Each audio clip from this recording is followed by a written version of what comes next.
Hi folks, welcome back to AwkwardHamster. In my last unboxing and the review of the MacBook Pro with Retina, I mentioned I was looking for some accessories, and one of my viewers suggested a case or a cover. And I figured, you know what, I do need it for this because I carry it wherever I go. I carry it to work every single day. And well, I think I just found an excellent case that I'd like to share with everyone. It's made by iPearl, and the model is mCover. It just so happens the one I got, I prefer it clear. Clear because I still want to show off the Apple logo. And what sets this case apart from the competitors is these little pegs over here, these little kickstands. So essentially, it elevates the Mac so that when I'm typing, it makes it easier on the wrist. So, and also over here, these are the non-slip. Over here, there's two non-slips. It's not much one here because over here it's taken up by the kickstand, but so far I had no problem with it. And one of the questions raised in my last video was, what about the heat issue? They were worried that putting a case or a cover on this thing will cause the iPad to overheat. So I gave that some thought, and I don't think it will overheat based on the way the MacBook Pro with Retina is designed, because there's no heat vents on the bottom. The air intake on the Retina MacBook Pros are on the left and the right side. So air is taken in on either the left and the right side through these vents right here, and then it's pushed out through the back. And you can definitely, when you're running like Diablo 3 or Final Cut Pro, when you're rendering your videos, you can definitely feel the air being pushed out here, and it's pretty strong too, and pretty hot. So I figured, you know what, this part, I'm not too worried about this part, about cover being on here. And for those that are still worried, they put these little meshes, these little grills. So I guess psychologically you might think that, okay, there's little grills here, air can still escape. Sure, if you want. But the air, most of the air is being pushed out through the back ventilation right here. And putting this on and taking it off is also very easy. So to put it on for a top side, for example, just open your lid a little bit. And there's little arrows up here. I'm not sure if they're directional arrows that tells you how to put it on. I think they are. So these little arrows points upward. So I figured this just means that this is the top or the top side. So I start from the bottom, since there's little pegs here. I clip this onto the bottom side, then I snap it in.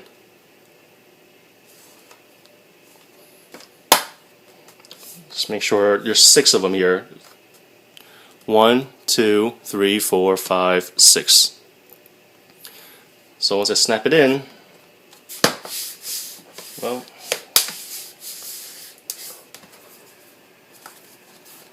there you go. Now for the bottom piece of it, the bottom piece, it's a little bit different. From over here, I'm not sure if it can come out on the video, but this is a more of a little hook. You gotta hook it into the vent over here. So start from the back of the MacBook Pro with Retina, hook it into the ventilation right here, then press down.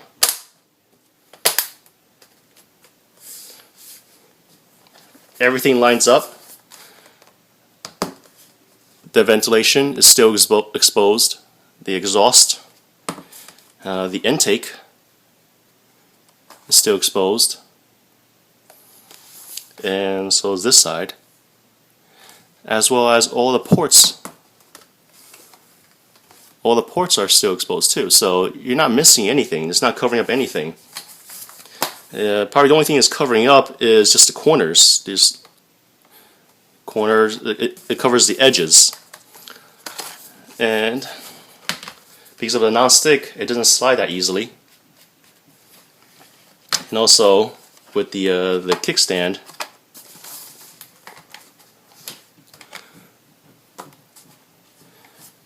see if I lower this here.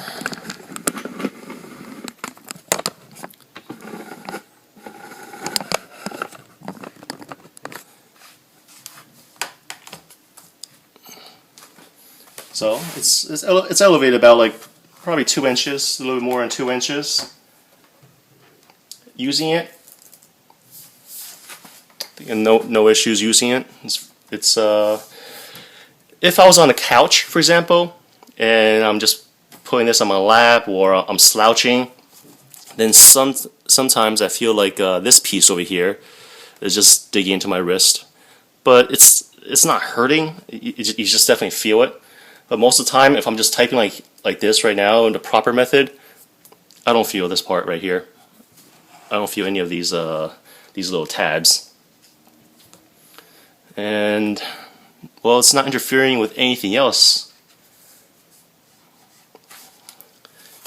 Even over here, there's a little cutout so that you can open up the MacBook Pro.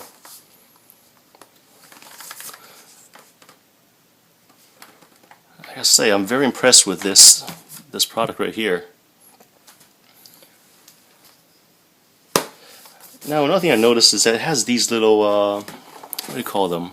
I don't know what they're called, like little dimples on top here. I'm not sure what purpose they serve. I'll just close the pegs. Not sure what purpose they serve, but, well, they're not an eyesore, so I don't really mind.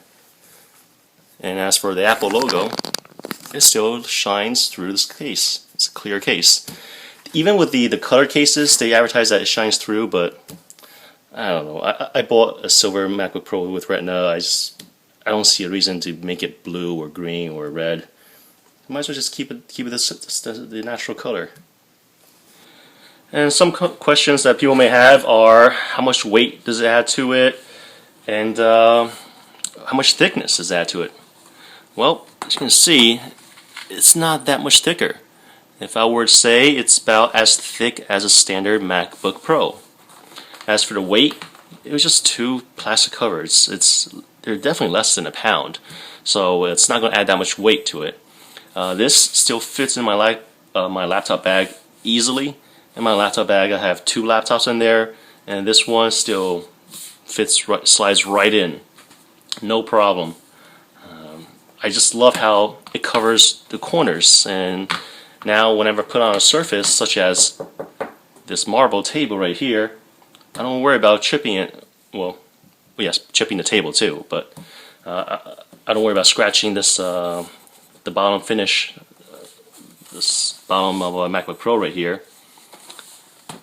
And here's the mesh vents, or the grill vents I mentioned earlier. Everything looks... If you were to look at this from a distance, it will not even appear as if you have a case on this. That's why I like it so much.